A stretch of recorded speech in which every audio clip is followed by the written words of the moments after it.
Kalau teman-teman menjalani hidup dengan penuh kesulitan, dengan penuh kesedihan, maka sebenarnya ada banyak kebahagiaan yang sedang Allah siapkan untuk kita. Hanya kita nggak tahu saja kalau Allah sedang merencanakan itu. Tidak ada seorang muslim yang merasakan sakit, kecewa, sedih, gelisah, bahkan duri yang menyakiti tubuhnya, kecuali di saat yang bersamaan Allah sedang ampuni dosa-dosanya. Berarti Allah sedang gugurkan dosa-dosa kita, teman-teman. Ingat, ada sebuah keterangan menyebutkan begini: inna idhomal jazai ma'a idhomil balai. Sesungguhnya besarnya pahala itu tergantung beratnya ujian. Jadi kalau makin berat ujian kita dan kita makin bisa menghadapinya, berarti makin besar pahala yang sedang Allah siapkan kepada kita. Kalau teman-teman menjalani hidup dengan penuh kesulitan, dengan penuh kesedihan, maka sebenarnya ada banyak kebahagiaan yang sedang Allah siapkan untuk kita. Hanya kita nggak tahu saja kalau Allah sedang merencanakan itu. Makanya tadi Ahilman bilang ya, Allah sedang menginginkan kita untuk lebih sabar sedikit lagi, karena Allah sedang menyiapkan yang lebih baik atau yang lebih indah untuk dihadirkan dalam kehidupan kita. Itu aja. Jadi terima itu sudah terjadi. Dan hati-hati, jangan pernah bilang coba dulu begini, seandainya dulu begini. Jangan. Nabi melarang kita untuk berkata demikian.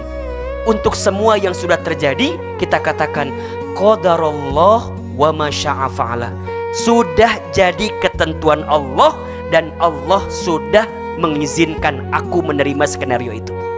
Ingat, tidak boleh mengatakan kok gini, enggak apa-apa.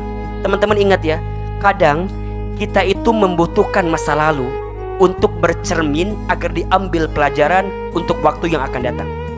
Tapi ingat, apa yang sedang Allah siapkan di depan itu jauh lebih indah, jauh lebih besar dari apa yang terjadi di belakang.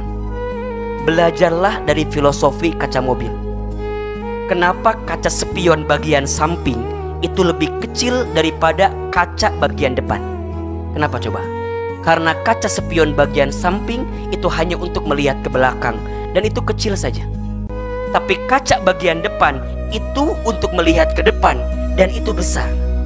Makna filosofinya, apa yang terjadi di belakangmu itu hanyalah bagian kecil dari kebesaran yang sedang Allah siapkan di waktu yang akan datang. Jangan menghabiskan air matamu untuk menangisi orang yang pergi meninggalkan kita. Lebih baik habiskan air mata kita untuk bermohon kepada Allah agar Allah hadirkan orang yang bisa menggantikan dia dalam kehidupan kita. Karena ingat kata Nabi ya, tidak ada seorang muslim yang merasakan sakit, kecewa, sedih, gelisah, bahkan duri yang menyakiti tubuhnya, kecuali di saat yang bersamaan Allah sedang ampuni dosa-dosanya.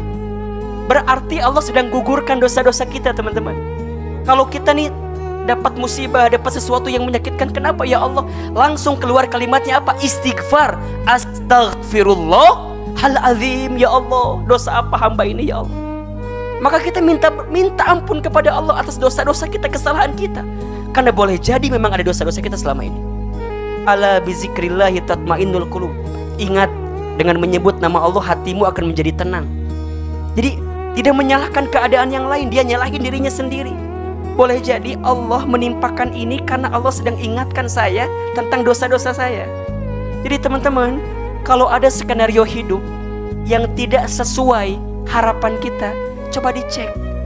Karena boleh jadi di saat itu Allah sedang gugurkan dosa-dosa kita, dan kita minta ampun kepada Allah atas semua kesalahan kita.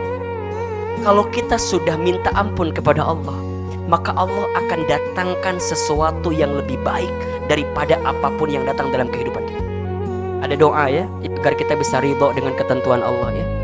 Allahumma raddini biqadaika wasabbirni ala balaika wa auzi'ni syukra ni'amaika.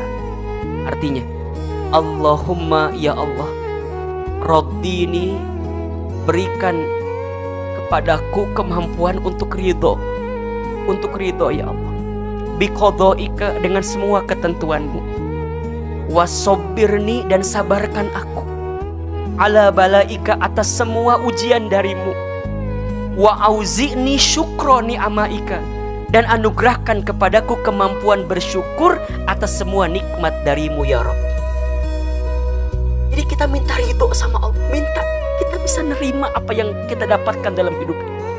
Teman-teman sadar gak sih, kadang-kadang kita itu kalau sedang punya masalah, doanya bisa lebih panjang. Kalau sedang punya masalah, sujudnya lebih lama. Kalau sedang punya masalah, sholatnya lebih khusyuk. Betul nggak? Itu nikmat bukan? Nikmat. Maka teman-teman, kadang Allah itu kalau sedang mencintai seorang hamba, maka Allah cabut kecintaan hamba tersebut kepada urusan dunia. Kenapa? Karena Allah ingin mengisi hatinya dengan kecintaan kepada Allah Subhanahu wa Ta'ala. Boleh jadi selama ini kita jadi lupa ke Allah, jadi lalai ke Allah, jadi nggak inget ke Allah. Karena apa? Karena hati kita, pikiran kita terpenjara mikirin urusan dunia kita, termasuk urusan seseorang yang kita cintai selama ini. Allah pisahkan orang itu, Allah jauhkan orang itu, membuat kita berpisah dengan orang itu sengaja, karena Allah inginkan hati kita diisi dengan Allah, Allah, Allah, sehingga habis semua ruang di hati kita untuk dipersembahkan kepada Allah Subhanahu wa Ta'ala. Kadang-kadang hanya butuh itu saja gitu. Allah tuh butuh kita minta sama Allah, butuh sadar tentang diri kita ke Allah. Karena mungkin selama ini kita gak pernah punya waktu dengan Allah gitu. Betul gak? Man yuridillahu bihi khairan yusiba minhu. Barang siapa yang diinginkan oleh Allah kebaikan, maka Allah akan berikan ujian musibah bagi dirinya. Nih kuncinya. Jadi ingat ya, kalau kita lagi diuji, lagi dikasih musibah, boleh jadi di saat yang bersamaan Allah sedang menitipkan pesan cinta kepada kita. Allah sedang merindukan kita. Allah lagi kangen banget sama kita. Hambaku, gak apa-apa engkau kehilangan orang yang kamu cintai, karena setelah ini aku akan hadirkan orang yang lebih baik daripada dia yang pergi meninggalkanmu itu.